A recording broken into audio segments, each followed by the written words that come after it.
this is the best time ever to be alive in human history, but I don't think we are by default well equipped to deal with the amount of choice that we have. And it leads to like paralysis by analysis. People get overwhelmed with choice now. Everybody sometimes just completely ignores opportunity costs or even thinking about them. Because I was 24 and I was doing that. You're healthier, easier to get around, more malleable, but it's still a finite window. Like you don't have peak health forever. Memento mori, I think, is a good practice, right? Some people think it's morbid. I think it's quite liberating. The current situation that I'm in now is probably the healthiest I'm ever going to be. So I should be doing as many things as I can. I didn't know anybody in Barcelona when I got there. That was my first stop. It kind of separates the parts of you that were a byproduct of your environment, like where you fit in the social hierarchy of where you are. And then the stuff that's left is what you actually like. You don't actually have to do whatever default path you think you're on. Just essentially try to trigger that wake up moment. Don't take life so seriously. Just have fun.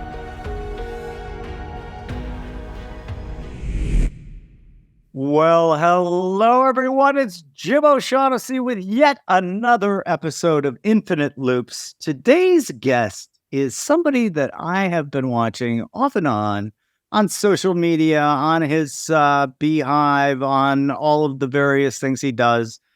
You're very well known for one particular thing that we're going to talk quite a bit about, but we'll get to that. My guest today is Jack Rains, who writes the Substack or Beehive, actually, right? Beehive. Young Money, which I subscribe to and recommend that you should check out. It's very well written for one so young. So congratulations there. The wisdom is strong in this one. Thanks, Jim. I appreciate it. You are also a full-time MBA student at a little place I've never heard of, Columbia. Is that even an accredited business school or no? The business school is. The undergrad had, there's a little fiasco there. I think the business school is still accredited though. Still accredited? Okay. Yeah. Well, Yeah. So, but you're doing it via correspondence course, right? Yeah. Yeah. I'm kidding. No, yeah, I know. No. You are definitely at one of the better business schools in the country. Congratulations on that. I love your stuff. I particularly love your LinkedIn jester mode, which we're going to talk about a little bit. But first, I want to hear your story because you have a really fascinating story. During the pandemic, you took $6,000 and turned it into something like 400,000, trading in SPACs and other instruments. You took full advantage of the low interest rate regime, so kudos to you. Did. You then lost a bunch of money and decided to have your first existential crisis at quite a young age, in which you quit your job and traveled around the world for more than a year. We're going to talk about all this. But first off, Jack, welcome, and tell us a little bit of what's your origin story. If we're going to sell this to Marvel, man, you better have a good one. Well, first of all, thanks for having me. I've been listening to your podcast for a while, so it's like an honor to be on here. My origin story is that I'm from Tifton, Georgia. We're the reading capital of the world. You can double check that. I'm not really sure how we got that label, but Tifton, Georgia is self-proclaimed reading capital of the world. Small town, like 20,000 people in Southwest Georgia. I played football at Mercer University, small Division I school, about an hour south of Atlanta. I always wanted to play at the University of Georgia. Wasn't big enough, fast enough, strong enough, or good enough to play there. Mercer was a good consolation prize. And then I moved to Atlanta for 3 years. I worked in corporate finance for UPS there. Had an existential crisis, as you said, after making and losing a lot of money. And honestly, probably just being locked in an apartment for like a year and a half, doing Zoom call meetings and fake work like a lot of other people were doing. And yes, so spent like a year traveling after that and then moved to New York for business school. And now I'm a very happy New York resident, doing all the fun things that you can do in New York. So that's my elevator pitch on me in like 30 seconds. I like it. We're going to need more color though, if we're going to sell this bad Of course. Marvel. So let's go in on the color.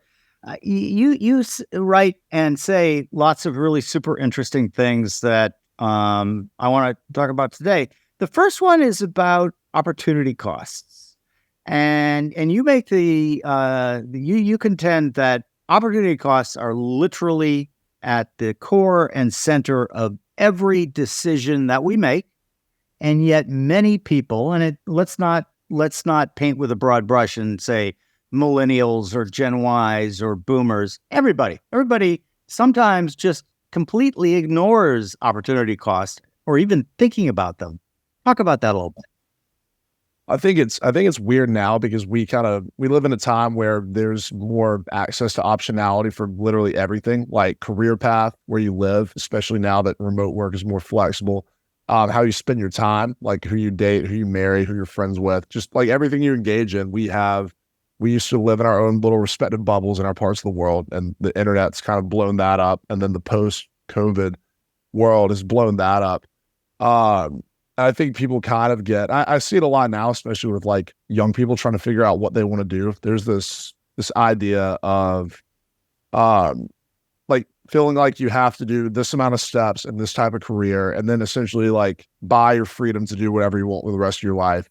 But the opportunity cost of that is you could spend your 20s and 30s doing stuff you don't really like with the intention of like buying back the ability to do what you want, like do what you like in your late 30s or 40s or 50s. And what I think happens is once you get to that point, you get so solidified in what you're doing that it gets even harder to make those changes. Or the way that I look at it is there's like different phases in your life that are like the right time to do different things. Like how you want to spend your time at 25 is probably going to be different from 35 or 45 or 55. So for me personally, like that decision to go travel a lot and see the world, I mean, part of it was like, as you alluded to earlier, I made some money trading stocks, so I could afford to. But like, there's a kind of hostel hopping, like no real worries, no responsibilities, where I could just go without a plan and go see and do a bunch of fun stuff that I wouldn't want to do when I was like 35 or 45. And I've seen other people hint at this stuff too.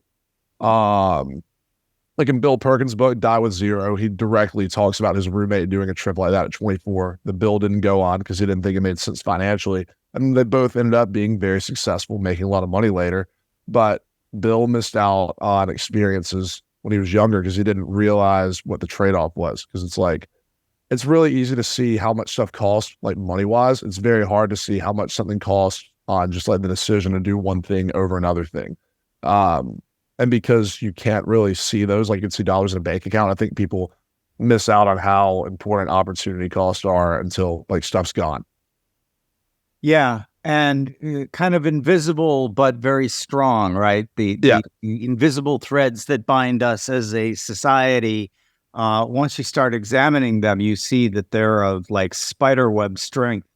And, you know, for the most part, most people kind of go through life unaware that they have all of these strings attached to them. And one of the things that I like about you is that you became very aware of that and took the opportunities in your youth to do those things. I have long maintained that anyone who can in their 20s, if they can live in New York City, they should live in New York City. Yeah. Just because of all of the things you're exposed to that you simply can't get exposed to in any other major American city, I would say. Yeah. Places in Europe, you can. To talk a little bit about the hostel hopping, though. What was, give me like, what are the 5 things you still like think about all the time that you learned on that 1 year trip around the world? I think there's this idea that people have of like going to Europe or whatever and finding yourself. And I think that's a lot of bullshit. I don't think you can go find yourself in like a nightclub in Budapest or anything like that. But something that I did realize is once you get out of your like home environment, for me, like getting out of Atlanta and going to like, I didn't know anybody in Barcelona when I got there. That was my first stop. It kind of separates the like parts of you that were like a byproduct of your environment, like where you fit in the like social hierarchy of where you are. And then the stuff that's left is what you actually like. So like, I don't think you find yourself when you're going and hostel hopping, but you do get a lot better idea of like what stuff you did was actually stuff you wanted to do or what stuff you valued. And then I think it surprised me how quickly you can make friends with people who really have nothing in common with you just because you both have this plan of like traveling and seeing and doing a bunch of fun stuff. Like the first guy that I met. I had this idea going into into this trip, this whole romanticized, oh, see the world, this and that. And then you land in Barcelona. My Spanish was rusty. Everybody's speaking Catalan, and it's a little bit overwhelming.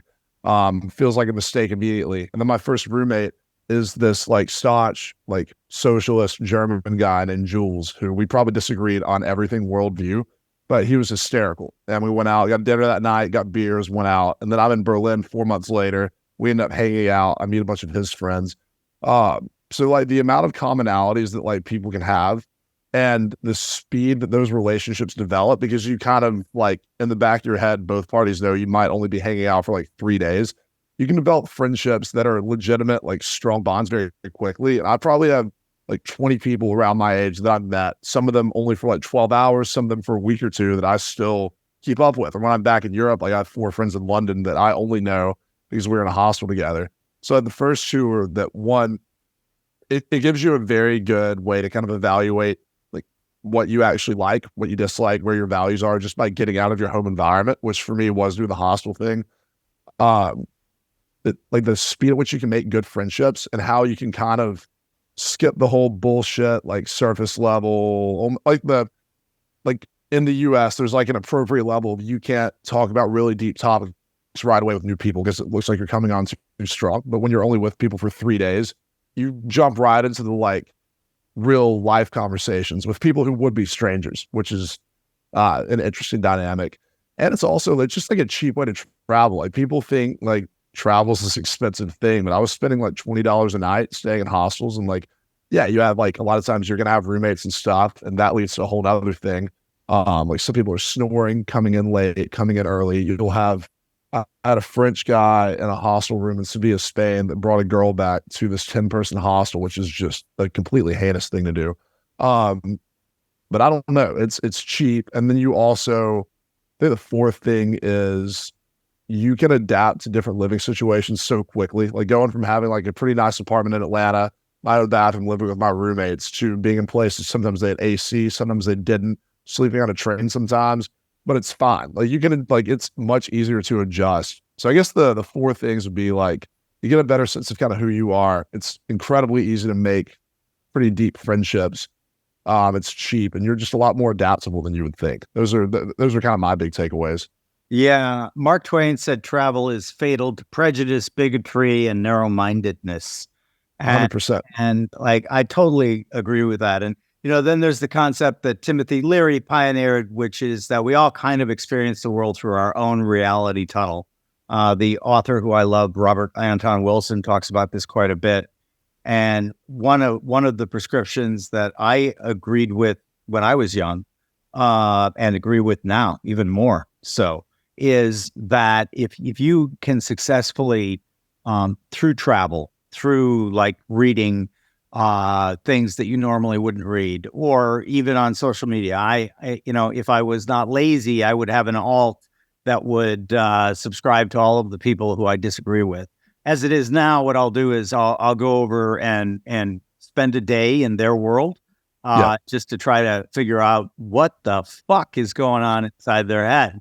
And sometimes I'm successful and sometimes I'm not, but oftentimes I get like really cool insights that I know I would not have had I not done that. Right. And it's kind of like the idea that you're always going to be better off, rather than attacking a straw man, attack a steel man, create a steel man. Know the other point of view so well that you can actually argue in its favor as opposed to against it. It just seems to me that the state of a lot of conversation, discussion, debate these days has really kind of gotten dumbed down to simply people making assertions. Just, I assert this. I believe this. And, that's it. Do you have any proof for this? No, I know it's true. Right. And so I think it's great to be able to, build arguments based on data, things like that. And, where appropriate.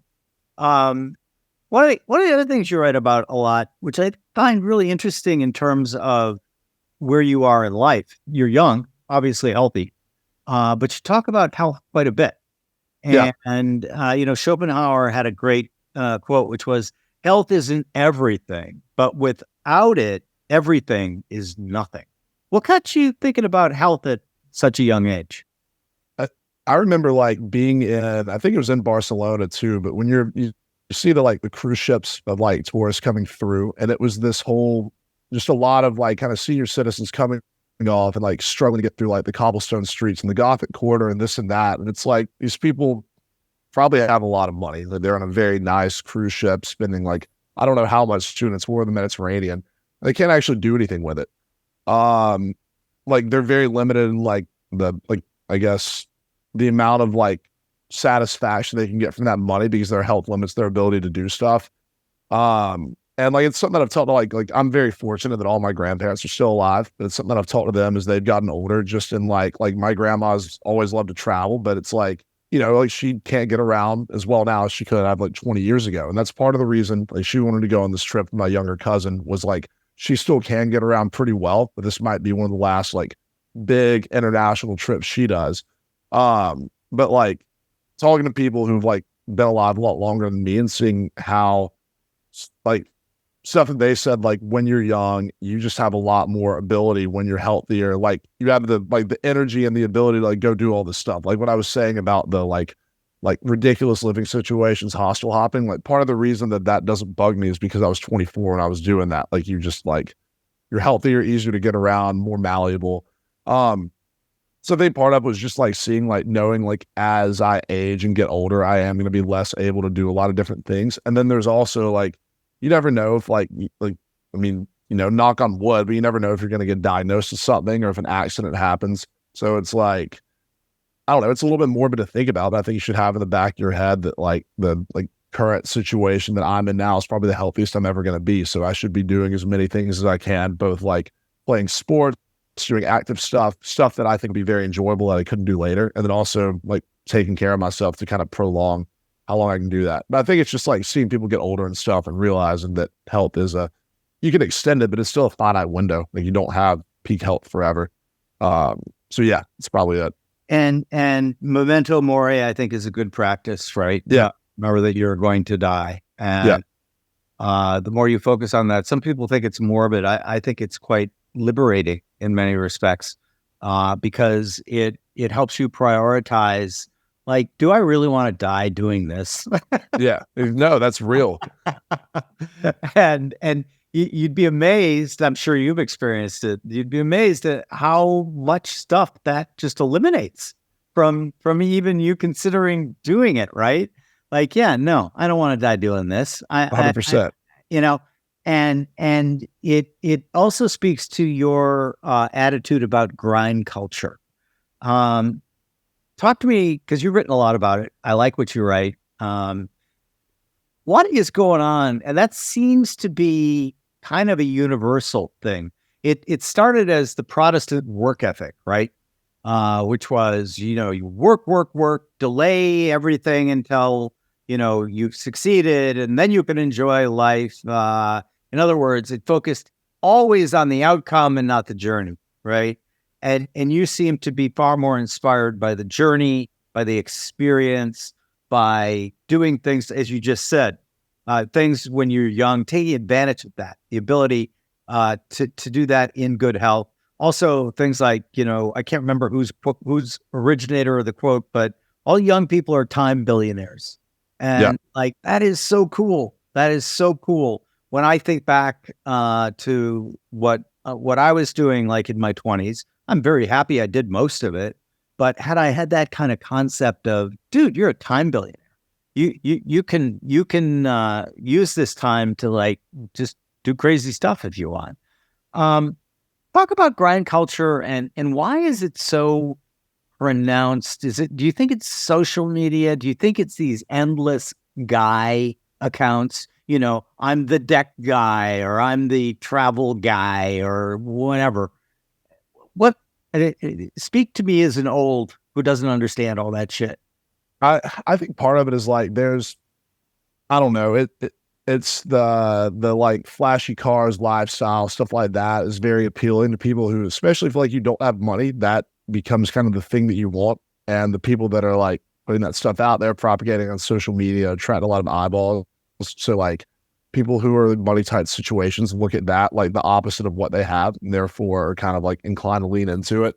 My general take on like the hustle culture stuff is that like the idea that you have to choose between one or the other, like you either have to grind 100% of your time or you're going to fall behind, just isn't true. Like I think the most successful people are people who do take, like I do pick a lot of fun at it, but like I take the like work stuff that I do, if you call it work, seriously, but it's not like all consuming. And I think most like the people that I look up to and whose lives like I kind of want to emulate are very good at what they do, but they also do what they want. Like you, like this idea that you have to sacrifice like the first like 15 years of your adult life in order to reach some like abstract idea of financial freedom just isn't true. And I would push back even more and say that like if you do have to sacrifice all other like relational or fun or just outside aspects of your life to reach that level of success, it says more about your inability to like prioritize stuff and like compartmentalize stuff than it does about the need for the grind culture in general. So for me, it's like I think satire is a very good way to I don't know, it's like a good way to like express truths without saying it. Like if you go on Twitter and say grind culture sucks or it's annoying, you just look like a hater. But if you can go over the top in grind culture making fun of it, it gets the same point across, but it's funnier and it sticks with people. And a few people aren't going to understand it, which also kind of adds to the joke. Yeah, I think I think there's also a thing where people will like listen to like podcasts, read books, and take courses on how to be successful without ever actually taking action on a thing that would help them be successful. And it tricks your brain because you're getting that dopamine hit without actually doing the work. It's like actual like success is like you've had a very successful career in a lot of endeavors, and a lot of us probably doing a lot of boring work that compounded over time. Like it wasn't this like flashy, like you didn't take some course, then a year later we're like making millions of dollars. It's just like doing a lot of small decisions right along the way, but that doesn't sell. So yeah, it's that's kind of I don't really have like a fully refined thesis on it. I just think the whole thing is obnoxious and just like completely untrue. But you're selling people on a dream is what it is. And I would like to, I guess, expose that by making fun of it. It's kind of my take on it. I think that if you really want to teach anyone anything, first off, you can't. You can Right. be useful to them, but people learn what they want to learn. You're not going to take somebody aside and change them, in my opinion. You can't change a person. You can help them. If they want to change, you can do all sorts of things to help them. But like if not, it just doesn't matter. And it seems to me that everyone's looking for the list, right? Here, if I do these 10 things, then I will succeed. I think like that is the biggest pile of horse shit I've ever heard in my life. And like, I got so triggered one time, like 5 years ago, reading one of these, like, but wait, there's more. And you know, it was beautifully crafted as sales copy. It was brilliant. Yeah. But I was so triggered by it. Like I wrote a thread for Twitter, and I know for some reason they're forbidden now. I still write them. I like them. So fuck everyone who doesn't like them. I think threads are actually a great like method of delivering stuff. It's just really shitty content is taken over most threads, so it gets associated with it. Like I think like I know like you and Trung are pretty good friends. Trung writes really good threads. I think he's one of the best. But it's the threads that are like the listicles of like 10 Chrome hacks or AI hacks that you have to know. Like shut up all the prompt engineer bullshit. Like these guys were peddling Web3 tokens 3 months ago. No, I don't dislike threads. I think threads can be great. So I completely agree on the idea though, that if you really want to be of help to somebody, or at least if nothing else be memorable, you really have to make it entertaining. Yep. And humor, I think, is one of the most misunderstood like superpowers. If you can be consistently funny, right, and make people laugh, because humor is all about the disconnect, right? It's all about the, ooh, I did, that's the whole classic setup of a joke. Yeah.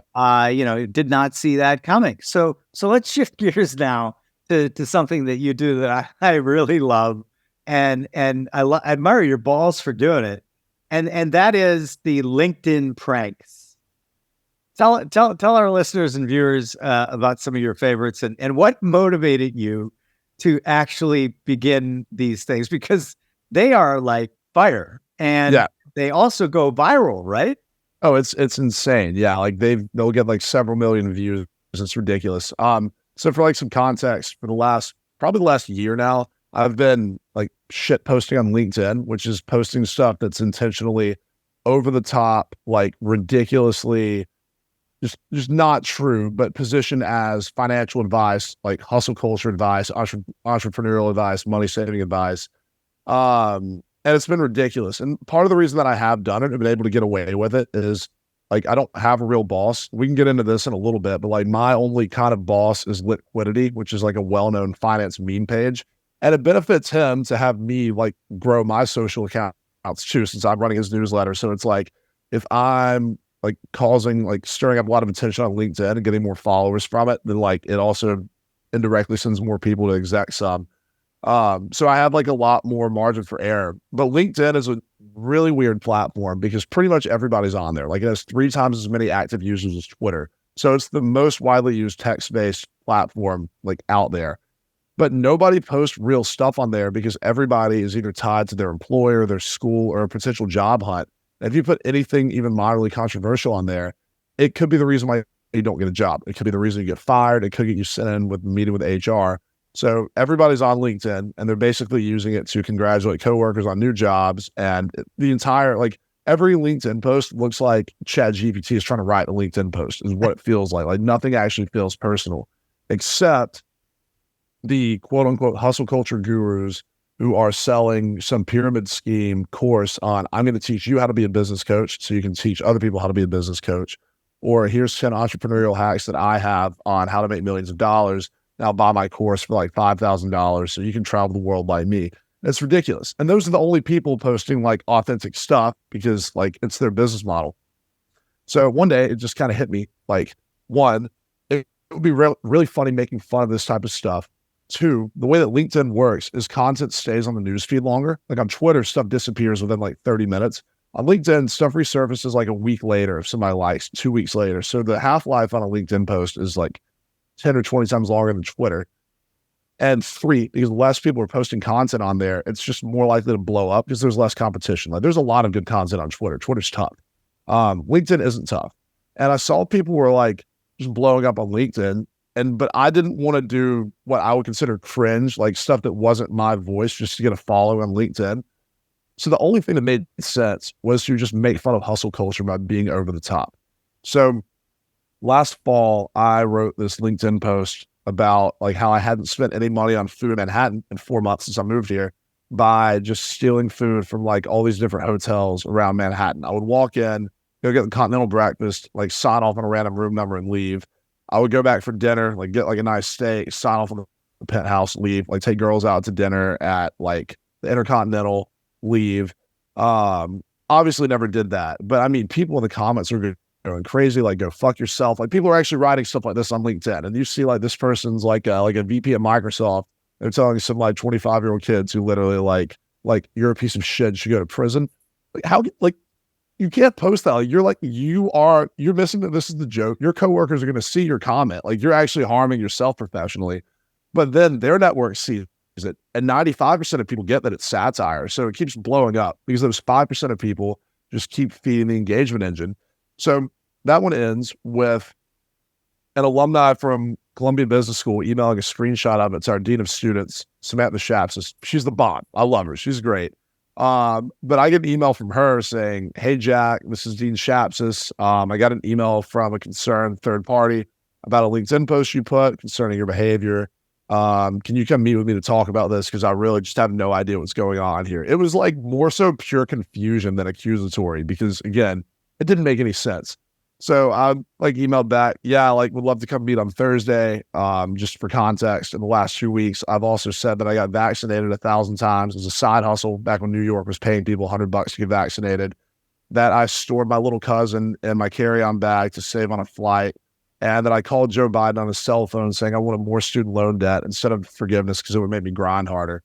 So I walk in her office like 4 days later, and she's just looking at me. And I was like, "This has to be one of your more like interesting student meetings, right?" Because we never met before. And she was like, "Well, I've read a lot of your stuff. You seem to be one of the more interesting students in business school." She's like, "You're certainly not the typical going to banking or consulting." And I was like, "To be honest, I don't think I could get hired by an investment bank at this point. Like, I think I would get dinged off the rip." And she actually knew exactly what was going on. And she was like, "So let me guess, you're doing this to get attention on LinkedIn, to funnel it back to your newsletter or your blog or whatever. And it's basically just like your marketing strategy is pissing people off on LinkedIn." And I was like, "Yeah, I mean, that's the, in a nutshell, it's basically what I'm doing here." And she thought it was hysterical. I thought, I was like, "Do I need to remove Columbia from my LinkedIn? Like, is this like an issue?" She was like, "No, I'm just glad I know what you're doing now. So next time I get one of these emails, I can say, oh no, he's not actually like defrauding hotel chains. He's just lying on the internet." And I was like, "All right, that's completely fair." But yeah, so the one that really got people going was I pretended like I was applying for an internship at Goldman Sachs. And I think this was in April. We have this cluster cup where like all the classes at Columbia, we're divided into clusters in our first semester. We have a big competition. Like there's a soccer tournament. We have a big like charity auction fundraise, the scavenger hunt. But we also had a beer mile. And it was the worst thing I've ever done in my life. You run a lap, drink a beer, run a lap, drink a beer. It's like 4 beers, 4 laps. I'm decent at drinking beer and I'm decent at running a mile. Those two shouldn't ever be done together. But one of my buddies got a funny picture of me across the finish line looking like I was about to die. And I've made this ridiculous LinkedIn post about how, like, after David Solomon, Goldman CEO, has been doing this DJ tour, because he is actually a DJ. He's been taking advice from other 25-year-olds he's been partying with, and he couldn't figure out what to do to fill out a competitive internship class. And they told him, "Oh, you should have them do the beer mile." The rationale is Goldman interns work notorious hours, so you need to see if they have the stamina. And there's also like kind of an alcohol dependency problem in the banking industry. So you need to make sure that they both have the stamina and the tolerance to handle like long nights on the bottle. And I put this ridiculous thing about how I trained, like running, like drinking beer and running a mile on the West Side Highway every morning for 4 months. Went out there, smoked everybody. I mean, the comments were insane. Like, "This is misogynist." Like, "Oh, was there a woman beer mile too?" There was. We actually timed them differently, so it was a pretty DEI event. But I mean, it got like 7 million views, and some of my buddies who work at Goldman said that it actually did get brought up in an HR meeting. Like, somebody from Goldman was like, "This kid's pretending to be an intern, and he posted this." But if they would have contacted me, I would have blown it up even more, right? Like, it would have been even more ridiculous. But yeah, it's just funny seeing how angry people get at something where if you just take a second and think about it, you have to realize like this didn't happen. Like Goldman Sachs, no company is going to have kids like run a beer mile to see who gets an internship slot. That doesn't even make sense. But because it fits that like that, oh, like Goldman Sachs, like fraternity culture, it's just a bunch of white dudes in suits who party, finance, whatever. It's just plausible enough that somebody's going to believe it. And it's been hysterical. Like it's my favorite thing that I do on the internet. It's so much fun. For those who didn't hear me cackling, I think that these are hysterical. O'Shaughnessy Ventures might do a beer mile. It should. I think it's a hysterical competition. It is so funny. I mean, it's horrible. Like, I played football in college. I'm playing rugby now, and there's not an athletic event I've done that's more tiring and just like mentally difficult than a beer mile. I stand by that. I'll tell you too, back to the power of travel, right? So if you haven't been to Bhutan, I highly recommend you go there. Okay. It's like its formal name is the Dragon Kingdom of Bhutan, which shows you how badass they are. That's awesome. And one of the things that's really cool is archery is their national sport. Nice. However, it is drunken archery. Basically, we got a chance to watch these young guys and women compete in this competition where literally the target is almost a football field away from them. But first, they get massively fucked up on Bhutanese beer. And like literally, they are staggering when they take the bow in hand. And you just can't look away, right? Yeah. And you're watching, and then the thing that just blows you away is you see them plant their feet, draw back, bullseye, and they That's are insane. obviously drunk. Then the Yeah. next guy comes up. What does he do? He splits the first guy's arrow.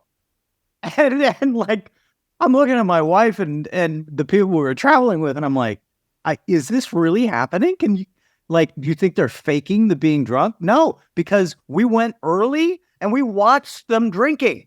And like, it was beer. Our guide was with us, and he goes, yes, many of the clients that I take around actually insist on going and taking a sip to make sure Make sure they know. that it's really, the doubting Thomas aspect. But so the next thing that I wonder is, was this you subconsciously just basically saying, you know what, I'm going to close off any opportunity that I have to, you call it a collar of a job, to put on the collar of a Wall Street job or an investment banking job or whatnot? Or was that not part of the thought process? I think it's not even so much to close that off, but it's like anybody who I would want to potentially ever work with or do anything like that with would probably appreciate what I'm doing or see it like as something that's valuable, entertaining beyond just like, oh, this guy's like such an HR liability.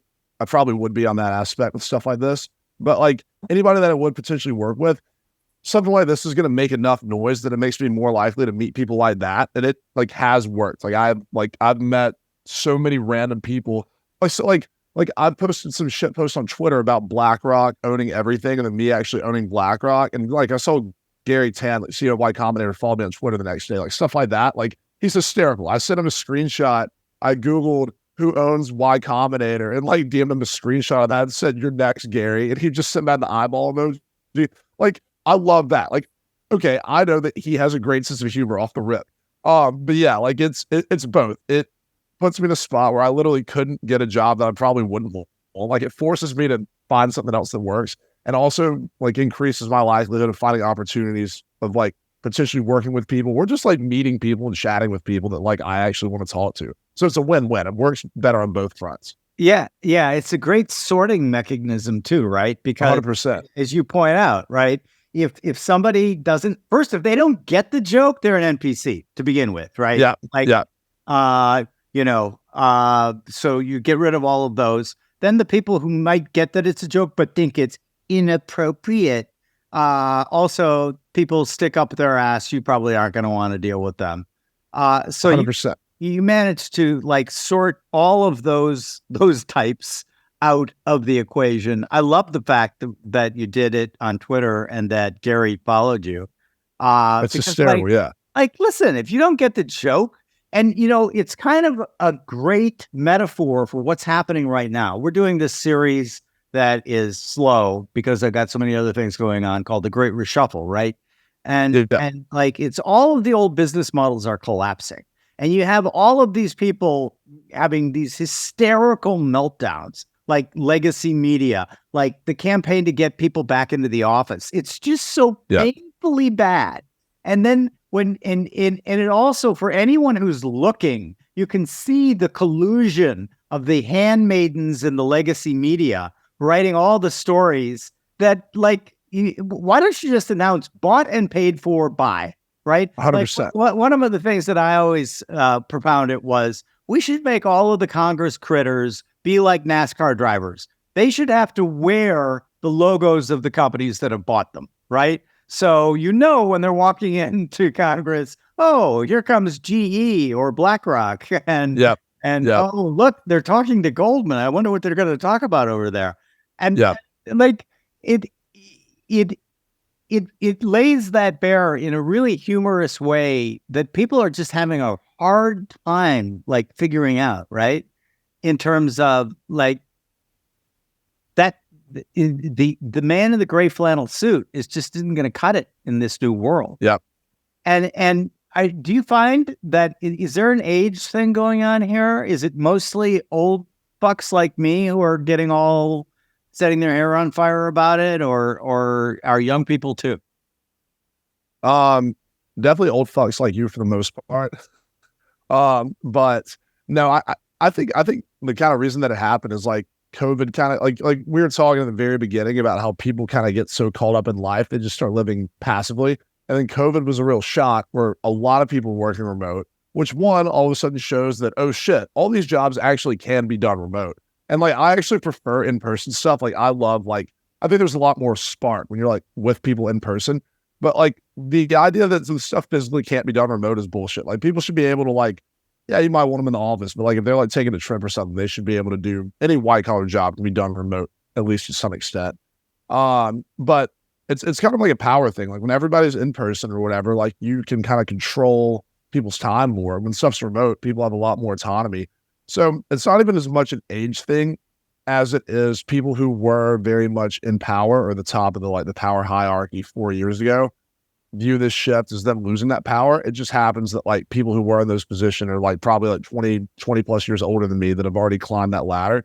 And so then it's kind of like maybe almost bullshit that other people don't have to go through the same like grind or same process they did to get where they are. Like now there's other paths, and it might piss you off and feel like you've spent like age 25 to 45 going through a lot of shit to get where you are. And then you see this like 26-year-old kid who realizes he doesn't really have to.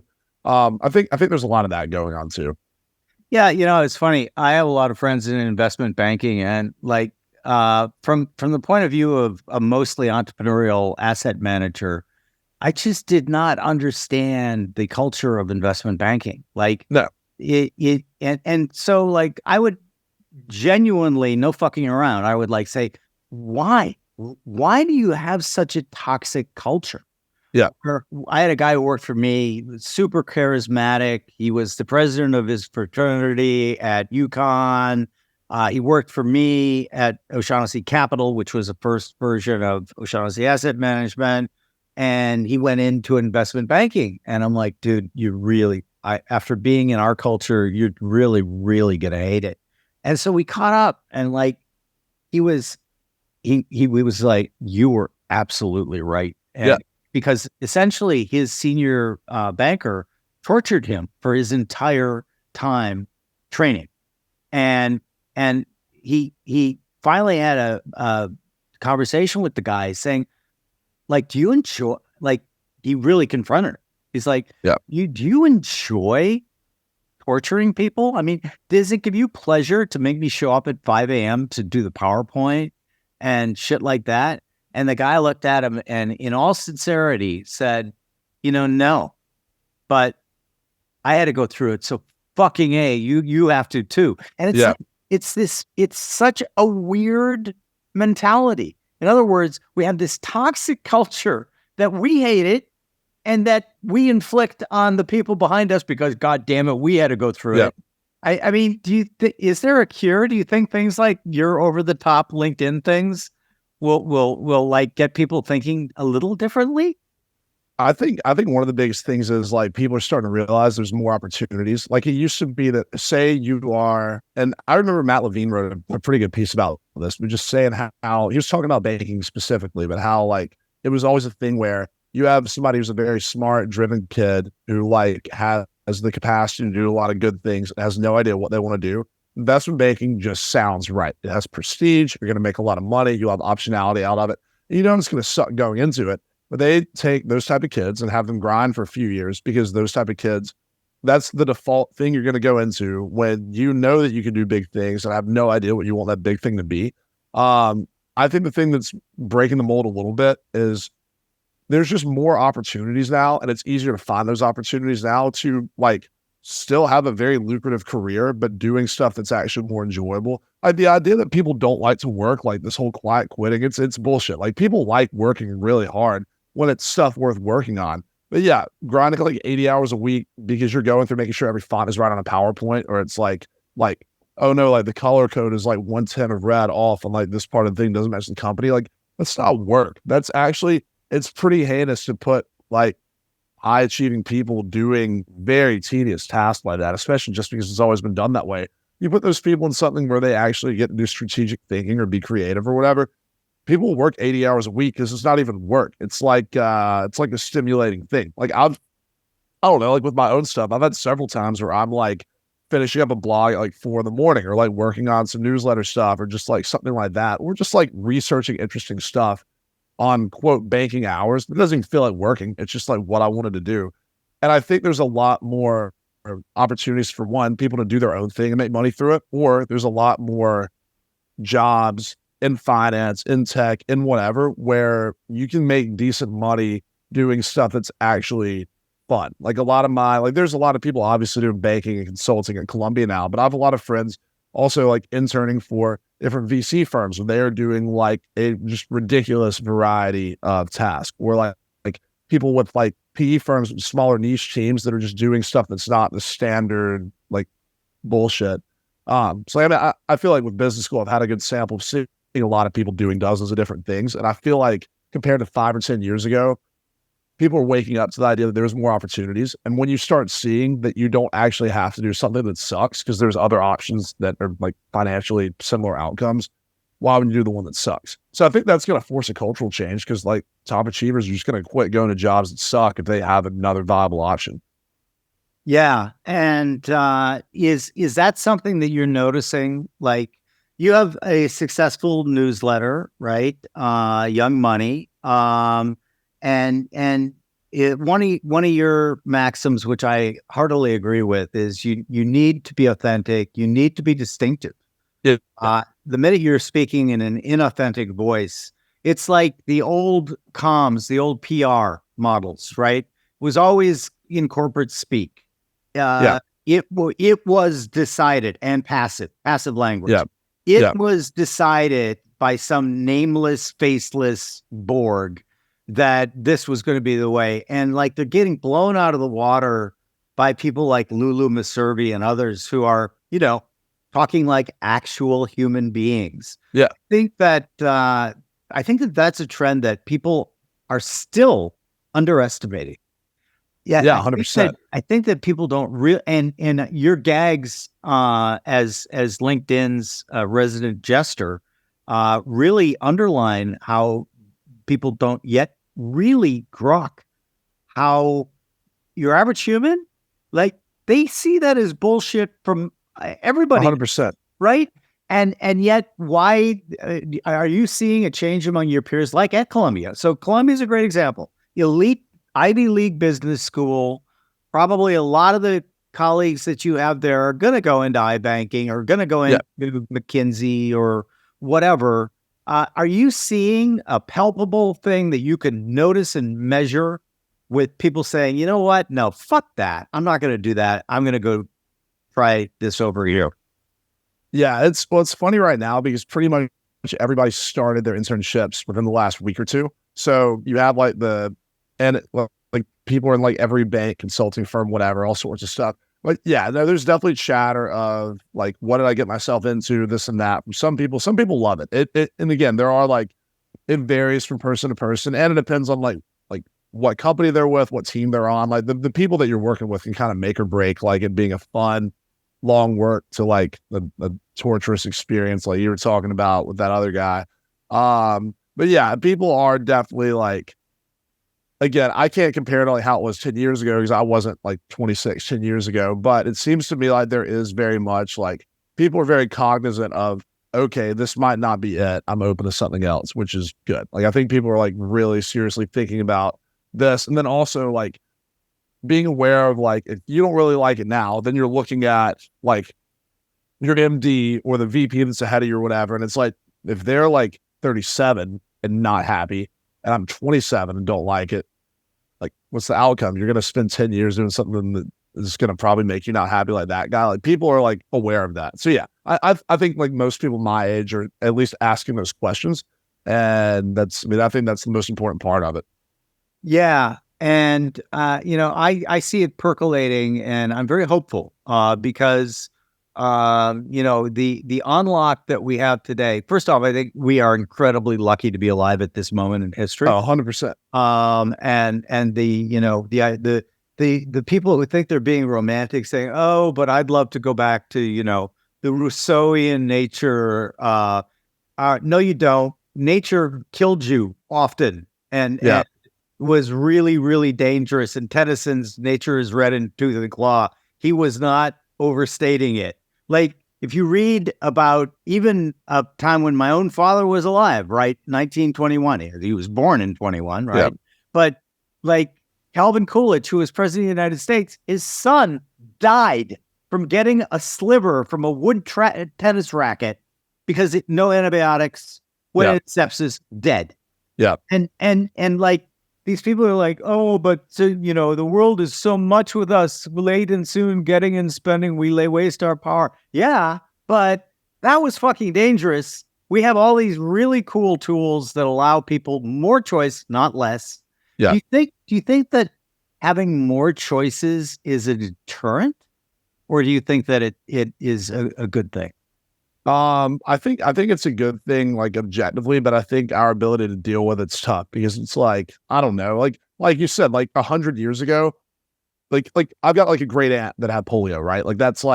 That's 2 generations back. Like that was like stuff like that was the norm. So we have like medically and technologically advanced incredibly fast over the last, say, 50 or 60 years.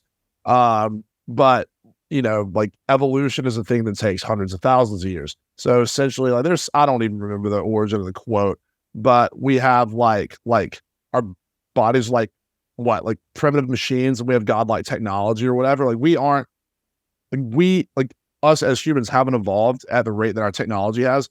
So yeah, like we get overwhelmed by choice. It used to be everything was driven by scarcity, and now it's the complete opposite. So I still think it's a good thing, but I think it's very hard for people to like work through that. But if you can work through that, it's better. Like the upside now is so much like I don't know. It's better, but you can't compare what your experience is now to the human experience 200 years ago. So you didn't live it. All we can do is read about it, learn about it. But like, yeah, people get overwhelmed with choice now. I agree with you. This is the best time ever to be alive in human history, but I don't think we are by default like well equipped to deal with the amount of choice that we have, and it leads to like like paralysis by analysis. It's just a lot. Yeah, I think that's a good segue to your notion about luck. I also had a guest on, George Mack was his name, and he had what he called luck raiser, which was basically he made all of his choices based on what he perceived as which option would give him the biggest chance at luck. Yeah. And you followed a similar idea with you call it you call it increasing luck surface area. Talk to me about that and why that's important.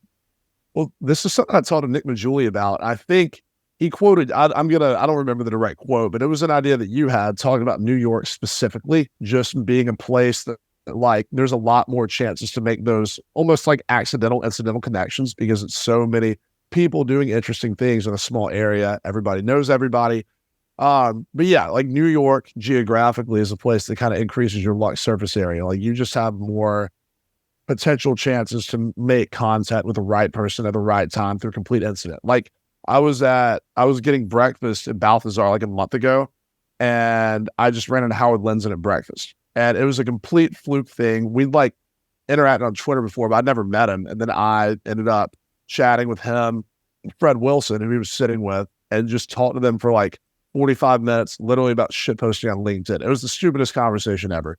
And I ended up going to this not financial advice film premiere at Tribeca Festival. Like Howard got me a ticket to it just because like I emailed him after. He kind of thought our conversation was funny. He's like, hey, you should come to this. And ended up like, but that's something that only happens in New York. Like I had to be in, like that would have never happened when I was living in Atlanta. I think the internet is the ultimate luck surface area thing where if you can make some noise, again, like, but you want to make the right kind of noise. Like if you make the wrong kind of noise, you'll attract the wrong kind of people, like I guess the wrong luck surface area. But if you're actively putting the type of stuff out there that would attract people that you want to meet, people start to find you and vice versa. And then like once like you have like on Twitter, for example, if I see people have certain followers, it's like a green light to me that like, oh, like Jim follows this person. Like that's a good sign that they follow him. Or Morgan Housel follows this person or so-and-so. The internet just allows those like connections to happen at an exponentially higher rate because you can connect with people all over the world. So yeah, I mean, I think it's especially early in your career, putting yourself in a spot where you can make as many of those connections as possible within what you're trying to do. Like a good business school is another impersonal example where like most like it's objectively a very fun experience. Like I have a ton of just like my friend group in business school is a phenomenal group of people. I also know the odds of a good proportion of them going on to be very successful and a lot of different industries is high just because of where we are. That's a luck surface area thing. Like the odds of having a social group that's like having strong friendships and people doing interesting stuff is higher from where I went to business school. So yeah, luck plays a big role in stuff, and you can't ever actually like predict how big that is. But yeah, I agree that you can put yourself in situations where luck is more likely to work in your favor. So like New York and the internet are the two biggest luck surface area increasers out there, I think. Yeah, I agree. I don't know about that Howard Lindzen character though. He's really sketchy. He is. He is. I wouldn't spend much time with him if I were you. He tried to get me to go into that movie, but I was like, fuck that, Howard. I just watched it anyway because the director sent me a copy of it. I'll tell you what, it was a true story.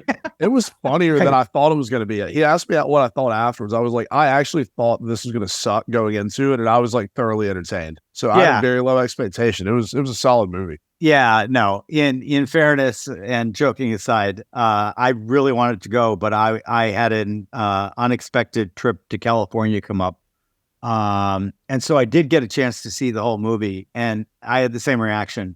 Yeah, and I love Howard, so joking about him being a degenerate, even though it's true, I still love him despite his degeneracy. But the movie, and he was the executive producer of that movie, is really great. I was really, honestly, kind of surprised because I went in kind of expecting it to, like, how are they going to thread this needle, right? Because we don't want to give away the plot too much, but it's about the misadventures of people. What we're going to talk about next in crypto, specifically in our friend Elon Musk's Dogecoin. Let's pivot to crypto because you have an unusual attitude about crypto for one so young, in that you are like how to put it politely, you are a real crypto skeptic. Talk about that. Yeah, I think it's all bullshit. From like I don't know. The only thing that I've seen that kind of makes sense with it, and it's really because there's not a better legal established way to do it, is like the moving money country to country and using crypto as a brief intermediary. I have a lot of buddies from Argentina. I get that. Like that one makes sense because it's just faster and more efficient. It still doesn't mean like buying those coins is going to be a good investment. It's going to go up over time. You're switching from like dollars to pesos in a matter of minutes. So that's my one exception to the whole thing. But yeah, I mean, I don't know. I think if it takes 10 years to find a use case for something, it's probably not that useful. Like AI had more use cases in 3 minutes than Bitcoin had in 11 years. Like Bitcoin's been around since the great financial crisis. Like it has its learner's permit right now. And people are still debating use cases. Like, is it inflation hedge? Like, I don't know. I think it's fine for people to buy the stuff to speculate with. But this idea that it's like, when the bull case for that working is the current financial system collapsing, one, that's a shitty bull case to have. And then two, if the current like system does collapse, like you're predicting, why is anybody going to give a shit about this like orange internet coin? Like, what are you going to do with that? Like, it's going to be like taking up arms, getting a bunker, and fighting for your life like an apocalypse. Like, nobody's going to give a shit that you have a decentralized currency. Like, computers probably won't work. So, I think it's one of those things where if there's no like, and you might completely disagree with me on a lot of this, but I don't really think there's any value creating anywhere. Like you see with Axie Infinity was a thing that like I've been blocked by Chris Dixon on Twitter for probably a year and a half now for chirping him about Axie Infinity being a Ponzi scheme, because it was. But all these people are putting money in to have Filipino workers like grind away on some game to earn an in-game currency that can be exchanged for real money. But all the money's coming in from somewhere. Like there's no value actually being created. I don't know. It's just wild to me that it's like the one thing, like the pushback is always, oh, there's fraud in traditional finance. Shoot, Lehman Brothers, this and that, there's bad stuff. Yeah, there is. But like in crypto, the fact that like Coinbase is kind of the like airbringer of like, oh, like we're the best in crypto because we're the only ones who haven't actively committed a fraud. Like when fraud is the norm and not the exception, I don't know. That's probably a red flag.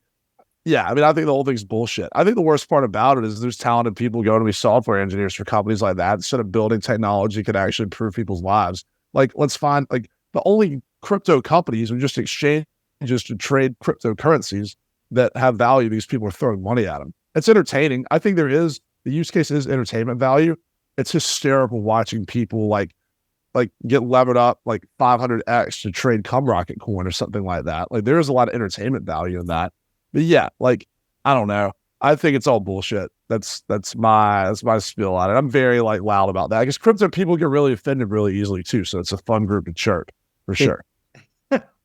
Well, you had the remark that stocks are based on the real economy, whereas crypto is based on vibes and narratives and stories. Yeah. I think that I'm trying to remain open-minded to things like use cases for like Ethereum might be a really and blockchain might be really useful actually in AI, in keeping versions straight, in keeping, what was in the model back then with version 1.1 versus version 1.7, because a lot of people are worried that people are going to tamper with the models and actually remove stuff that was very useful.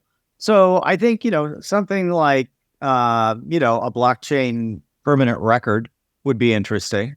Yeah. But in terms of the crypto trading, I couldn't figure that out. And it was like, I just saw it as really harmful, especially to young people, especially to people who were not well-versed in investing and whatnot. Yeah. It's a bit like Robinhood, right? Like, I loved the idea when I heard it first, and then when I saw the app, I was dismayed because the app looks like online gambling, right? It's a joke. Robinhood's a casino, but like, I mean, you get free stocks by doing a virtual scratch-off lottery ticket. Like, come on, that's like that analogy is very obvious. So it's like I'm really open-minded to anything that I hope can get younger people to invest sooner. And I mean invest. I don't mean gamble. I don't mean scratch off tickets or lotto or Dogecoin. I mean actual investing. And so I do believe that gamification can help in learning. But it can also hurt, obviously, because if you want to understand who understands human psychology and human OS really, really well, look at video game designers and casinos, man. Like casinos, I have like an anthropological interest in casinos because every single hack on human OS is in display in a casino. It's incredible. No clocks, beautiful people serving free drinks, slot machines that are weighted to pay the most at the entrance to the casino, so that you have all of the people screaming, "I won!" and yet it is like the saddest thing in the world to me because like these are people gambling money they don't have, and they're gambling, surrendering it to the house, right? Like people don't understand the basic odds of these things. And like, I don't want to sound like a scold. It would be cool if you could come up with a gamified way for people to understand, like, holy shit, that's a really bad bet, right? Yeah. And I could definitely see that as something that, you could even commercialize and make some money on. You also talk a lot about risk, which I'm happy to see as well. And several things I noted down that you've written or said in the past, when trying to quantify risk, and you say things like, the worst thing is that you can have an early success because then you think that you are like the God's gift to whatever you're doing. And that fucks with your mind. And you also say risk is the highest when everything seems perfect, and most significant risks can't be forecast, but appear obvious in hindsight. So like risk is fascinates me because it pushes every button of human OS, especially that last one where you can't forecast the significant risk, but it seems so incredibly obvious in hindsight. Talk about what got you off on thinking and writing about risk and how you try to help people understand it better. I mean, honestly, just because I was an idiot when I was like 23/24. So going back to the trading thing, right? I won't get in like the intricacies of what I was doing, but basically SPACs were a bubble and SPAC warrants, which were like call options with a 5-year expiration date, were also a very like the bubble within that bubble. And long story short, I just got really good at figuring out which ones are going to pop off before they did, just from like being on the internet too much. And it was easy. So I'd turned 6 grand into 400 grand. And after I got like to about 150 grand, I stopped trading warrants because they could go to zero. Like warrants have no floor price. SPAC shares before the merger actually happens, there's a floor. Like you can actually calculate how much you can lose on any trade because you can redeem that SPAC for $10 and change. So I get up to like $400,000 where I'm being meticulous about never having a trade that I could lose more than like 5% on. And once the price went up 25 or 30%, I would sell. I was very methodical, but the SPAC bubble was a bubble. When there's a bubble, everybody gets in on it. And once everybody had launched a SPAC, from Shaquille O'Neal to Speaker of the House, Paul Ryan, there wasn't enough money to like bubble the SPACs anymore. There were too many. It got diluted. So I'm sitting there with like $400,000 and the SPAC bubble pops. And I lose like 10K on that. Like I barely get touched by it. I'm talking to my dad and he knows what I'm doing. I'm like 23. I just made like 6 times my salary. So I called him and I was like, yeah, like this really isn't working anymore. But also like, I've got like 400 grand. And he was like, you're a fucking idiot if you don't sell at least half of that. And just like, he's like, dude, you can throw that in the S&P and it'll be like 6 million when you're retirement age. I was like, yeah, but also I'm up 4,000 or I'm up 6,000%. If I make another 150%, I'm a millionaire at 23. That's like 3 more trades. Like that won't be that hard. Like I can get a couple that work. Well, in hindsight, that was just the stupid, that's an unbelievable sentence to say. And I felt completely fine saying that because again, like I did have a method that was like, even in hindsight, like looking back on it now, what I was doing worked. I knew it worked. I knew exactly how much risk I was putting on. But as soon as that bubble popped, I naively assumed that, oh, I can find another trend that I can make a lot of money on. And I didn't. I played one trend really well for 9 months and it was gone. And I should have just cashed out. And then I kept trading and I tried to trade. I put way too much money in a former SPAC that was a buy now, pay later company that was looking at the financials they'd projected for the next year, really undervalued versus like Afterpay and Affirm. And interest rates were still zero. So buy now, pay later was a viable business, unlike now. And I put like all my money in that. And then they completely miss their earnings projections. And I lose half my portfolio in a day. And it was the like definition of everything had literally gone right for me for like a year and a half. So I knew in the back of my head that there was technically risk there, but I didn't actually think that bad thing was going to. I didn't think they were going to miss earnings about 30% on their first earnings report as a publicly traded company. So completely blew it.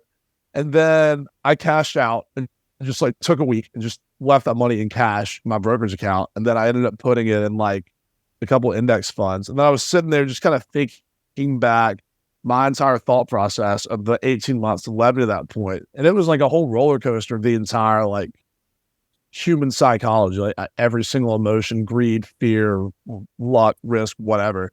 But yeah, that was kind of the defining moment that made me think of that. And that's what I see especially in the trading side of the crypto bubble and NFTs. Like they're different assets, but I haven't gone all the way through the up and down and kind of back to the middle on that. I just see that all the time in financial markets now with like any kind of bubble or whatever. And that was what really kicked off that thought about risk for me, because it was like, looking at it now, like separate from it, it was absolutely insane to be that young and risk that much money on something stupid. Like I didn't need to. Like I had so much money I could put in invest. I could have cashed out like 100K and just blown it over 2 years and had 300K that I left invested. That's a phenomenal way to like do it as a 24-year-old. Instead, I just blew it on something stupid and had way less money to like do stuff with after it. So that was the moment that really solidified, or at least kicked off how I started thinking about this stuff. But the thing about the worst thing that can happen is winning big early. the best thing that happened to me was losing that money versus making $1 million or 2 million, because I probably never would have started riding. I would have been insufferable and thought I was better than everybody because I'd traded stocks better than everybody. I would have gotten absolutely wrecked at some point, like maybe not financially, but something would have happened that would have fucked me up at some point after that because of the hubris I had from that.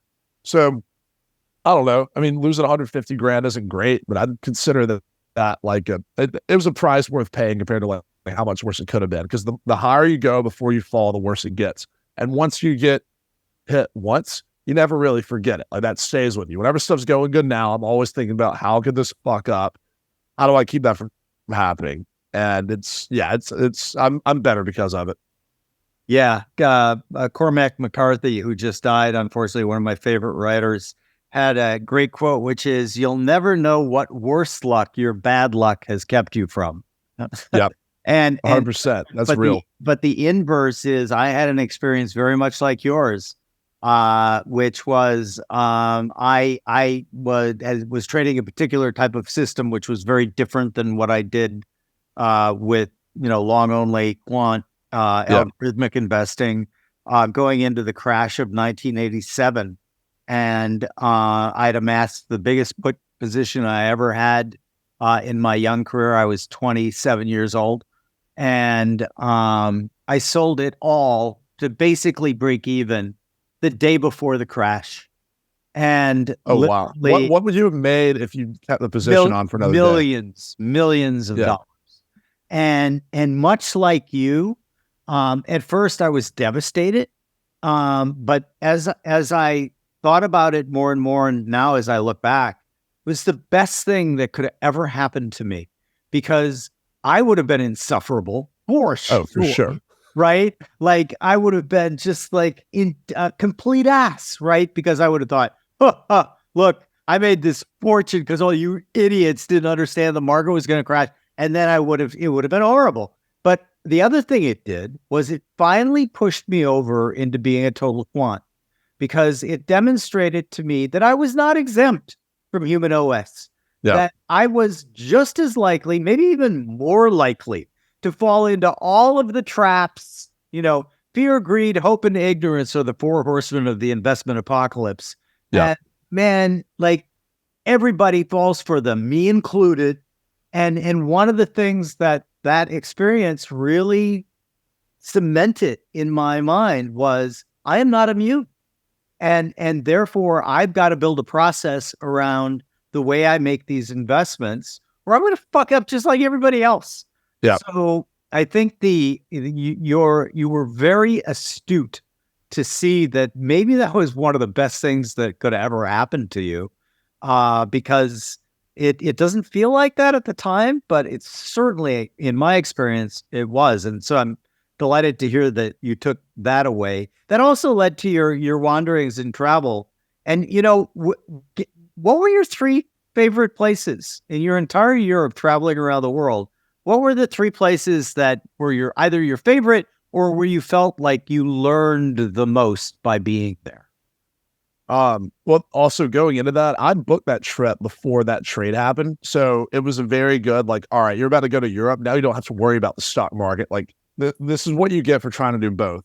But three favorite places. So Argentina was the place I spent the most time in. I was living in Buenos Aires for 2 months, and it was literally because I'd majored in Spanish and finance in undergrad.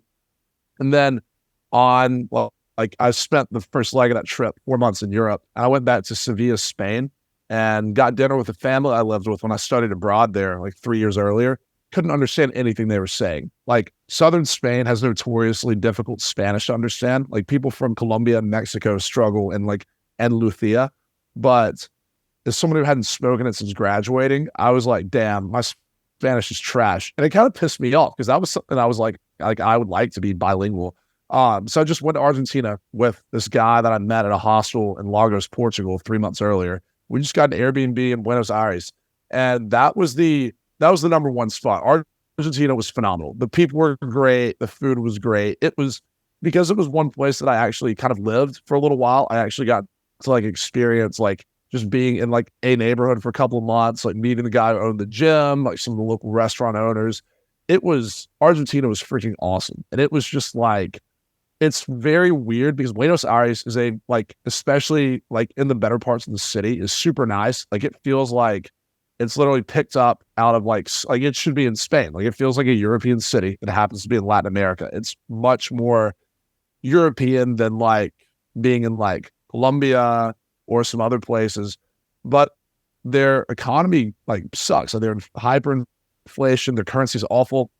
The quoted exchange rate when I was there was 100 pesos to the dollar. You could get 200 to the dollar on a black market. So I'm like getting a steak dinner, like in a nice, like well-known place for like $12 with a bottle of wine. It was crazy. So I spent like maybe $3,000 in 2 months and I was balling out down there, but it was just cool. Like it was funny. Me and my buddy Mike had a rule where like we would have to go on a date with a girl who doesn't speak any English once a week, just to like force us to speak Spanish in the most high pressure situation possible, and then report back on every awkward, funny interaction we had. The verb coger in Spain, where I'd studied abroad, means to get. Like I could say like quiero coger un agua, I want to get a water. In Argentina, coger means to have sex with, and I didn't know that. So like I'm in a restaurant, and I like straight up told this girl I wanted to fuck a beer. Yeah, like there was a lot of that. So Argentina was the most like, I don't know, constructive part because I actually had to get used to kind of living in a spot like that. And it was beyond just doing the touristy stuff. Tromsø, Norway, Northern Lights, it's like 200 miles north of the Arctic Circle. As far as just a place that's completely different, I was there in late November. The sun was up for like 22 minutes a day while I was there. And it didn't even look like the same planet. And the people that I met were super cool. It was mainly some other travelers. The hostel owner's name was Robin, super nice guy, like lived in the States for a little bit. But we were at a bar one night and met this guy who was literally like a Viking descendant. Like looked like he'd been out of a time machine. He was hammered drunk and asked us if we wanted to go fetch women that night, which is a ridiculous like phrase to use. But as far as just seeing like different people and just a completely different place, Tromsø, Norway, and then Japan. Japan was just like, I went to Japan for the first time this past spring, and it was just cool. Like sumo wrestling tournaments, the food was phenomenal. It was the most culturally different place. Like I've never been to a place that's so different from the West. It was just night and day. Because even in Latin America, like they're listening to the same music. Like it's like you don't have to speak Spanish to get around down there. Japan was like different world. So Japan, Tromsø, and then Argentina would be the three. Yeah, I've never been to Argentina, but Japan, you are a foreigner in a foreign place. It's nuts. And like, I remember like, you can't even figure out how to use a payphone back when I was there the first time in the late 90s. And like, literally I was helpless. I was trying to like make a phone call from the hotel. And it was like, I couldn't even articulate. And the woman who was the operator spoke no English. Oh, of course. And so, but what a great experience and what a great place to go. So I highly recommend there's a lot of funny things about it too, because it's such a like refined culture, but in a couple ways it's not. Like there's like this kind of like, they don't talk about it, but it's completely normal for people to just get like blitzed during the week, pass out on the sidewalk, and then go to work and shower the next day. But in every other aspect, they're the most well put together, like buttoned down people, and nobody talks about it. Like that blew my mind. I thought like, I don't know, that just wasn't something I expected. And because it's so developed, I like made the mistake of kind of assuming because it's really developed and the US is really developed, it would almost be more accommodating to English speakers. But like, yeah, the lack of English over there shocked me. But the languages are like learning Spanish from English, it takes about 600 hours of concentrated study. Japanese is like 2,200 hours. It's like 3.5 times, 4 times more difficult than like a typical Romance language. So it makes sense, but super cool place. Yeah, I love Japan and I love the Japanese. And again, it speaks to the more you travel, the better, because the more you can learn, and the more you can learn how even places like, let's say Tokyo, which seem like a different world, you do not only notice the differences, but the commonalities that we human beings share, regardless if we can't like speak to each other or our cultures are very different. Well, this has been a blast, Jack. First off, tell everyone where they can find you, where they can find your letter. Oh, and a last question: why did you leave Substack and go to Beehive? It was honestly a logistic thing at first. So I write my own newsletter blog. I don't really know which one to classify it as, called Young Money. But there's this popular finance meme page called Liquidity. And when I was I had him on the podcast. he's the man. He's so funny. Yeah. But yeah, I just DM'd him on Twitter about seeing if he wanted help with his newsletter, because I was just trying to find something to do while I was traveling. And he was like, actually, yeah, like I'll pay you to basically edit it, help put it together every day. And I was like, I'm just hostel hopping in Europe. I was like, that's a deal. Like that easily pays for my lifestyle right now. But he was in the process of moving to Beehive because he knew Tyler Dick, who's the CEO of Beehive, previously been one of the first employees of Morning Brew. So I was on Substack, and then Lit moves to Beehive. And then I have we're doing a business deep dive, like the Packy McCormick style on Beehive, when they were kind of launching out of the beta phase. And Tyler was just walking through all the stuff they were rolling out. And I was like, this just seems like a better product plan. And then knowing how he'd basically scaled, he was kind of the main guy behind Morning Brew's growth from 50 or 100,000 to a couple of million. It made sense. And then also just logistically, if I was going to be doing liquidity stuff on Beehive, I just wanted all my stuff in one spot. I'm biased, I guess, because I use Beehive a lot now, but it was initially a logistic thing, and I trusted that they were going to deliver on the roadmap with everything from cross recommendations to all the landing page customization to just everything. And they've exceeded my expectations. So I've been really happy with it. So it was a logistic thing, and seeing if they were going to hit everything they said, and they've crushed it. Awesome. And so your all your stuff is over there, Young Money. Yeah. And on Twitter, what's your handle on Twitter? Yeah. So Twitter handle is Jack_Rains. LinkedIn, you can just look me up as Jack Rains. My job title is curator of vibes. It's my LinkedIn account will be pretty easy to find. And then, my newsletter blog is youngmoney.co. I have a little cartoon stick figure art on all my thumbnails. So that's kind of my style for that. But yeah, subscribe to that. Find me on Twitter, on LinkedIn. I'm more likely to respond to DMs and stuff on Twitter. My LinkedIn DMs are a shit show, but yeah. I can only imagine. All right. Well, as a listener of the podcast, you probably know what this final question that I have for you is. And that is that we're going to play a game, and we're going to make you the emperor of the world for a day. Okay. You can't kill anyone. You can't put anyone in a re-education camp, but we are going to hand you a magical microphone that you get to speak into, and you get to say two things into the microphone. And what's going to happen is whenever the 8 billion plus people that occupy this particular rock wake up in the morning, they're going to think that the two things that you said were their own ideas, and they're going to immediately act on them and start doing them. So you're going to incept them. What two things are you going to incept in the world's population? Shoot, that's good. I think the first one would be telling people, and this might be biased just being in the US, but telling people you don't actually have to do whatever default path you think you're on. Just essentially try to trigger that wake up moment. And I don't know, don't take life so seriously. Just have fun. That's the biggest advice I have for anybody. So yeah, you don't have to do what you think you have to do, and have fun. That's it. I like it. Well, Jack, this has been a lot of fun. Really enjoyed it, and best of luck to you. Thanks, Jim. Appreciate it.